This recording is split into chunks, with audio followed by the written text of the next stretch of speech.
তাকবীর। জাতীয় নির্বাচন সামনে রেখে সরগরম দেশের রাজনীতি। শহর থেকে গ্রামাঞ্চল সবখানেই এখন নির্বাচনী হাওয়া। দাবি আদায়ে কথার লড়াই চললেও বিএনপি, জামাত, এনসিপি সহ বিভিন্ন রাজনৈতিক দলের প্রার্থীরা এখন দিনরাত ব্যস্ত নির্বাচনী প্রচারণায়। বেগম খালেদা জিয়া চলতি মাসের শুরুতেই হঠাৎ 237 আসনে প্রার্থী ঘোষণা করে রাজনীতির মাঠে চমক সৃষ্টি করে বিএনপি। পাশাপাশি গণঅভ্যুত্থানে নেতৃত্ব দেয়া তরুণদের দল এনসিপিও প্রার্থী ঘোষণা করেছে বেশ কিছু আসনে। অন্যদিকে 300 আসনে প্রাথমিক প্রার্থী তালিকা প্রকাশ করলেও আনুষ্ঠানিক ঘোষণা দেয়নি জামাত। বাংলাদেশে রাজনীতিতে আসলে কয়জন আছে? দলটির নেতারা বলছেন, চূড়ান্ত ঘোষণায় প্রথমবারের মতো সরাসরি নারী প্রার্থী দিতে যাচ্ছে জামাত।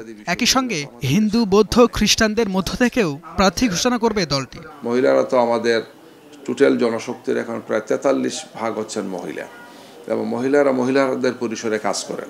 মহিলারা আলহামদুলিল্লাহ কোয়ালিফাইড এবং সাংগঠনিক প্রজ্ঞা এবং বিচক্ষণতার পরিচয় রেখে তারা দল পরিচালনা করছেন। তাদের একই সাথে তারা সামাজিক, রাজনৈতিক এই অঙ্গনগুলোতে বা কূটনৈতিক অঙ্গনে তারা ভালো ভূমিকা রাখছে। যারা জনবান্ধব, যারা সততার প্রশ্নে পজিটিভ ইমেজ, গ্রহণযোগ্যতা এবং শিক্ষিত, অর্থাৎ একজন পার্লামেন্টে রুল করার মতো যারা, তাদের মধ্যে থেকে আমরা প্রার্থী সিলেকশন দিয়েছি।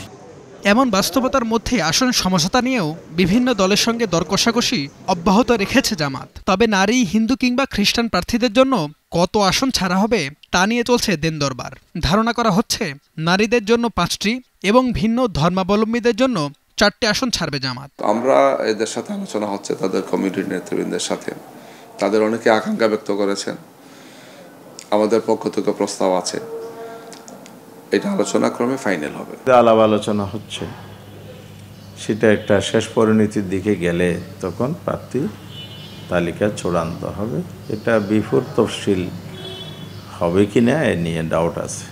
আগেও হইতে পারে ইমিডিয়েট, তফসিল হওয়ার পরেও হইতে পারে। অন্যান্য দলের চেয়েও জামাত ইসলামীর প্রতি আস্থা অনেক বেশি, এবং আগামী নির্বাচনে আমরা বিশ্বাস করি যে এটা একটা বড় প্রতিফলন ঘটবে।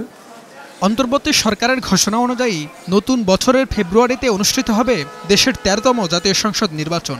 সে লক্ষ্যে ডিসেম্বরেই চূড়ান্ত প্রার্থী ঘোষণা করবে জামাত। আর তখনই স্পষ্ট হবে নারী, হিন্দু কিংবা খ্রিস্টান প্রার্থীদের আসলে কতটা গুরুত্ব দিচ্ছে জামাত ইসলামী। নির্বাচন দিতে হবে আমাদের মাইনরিটিদের জন্য।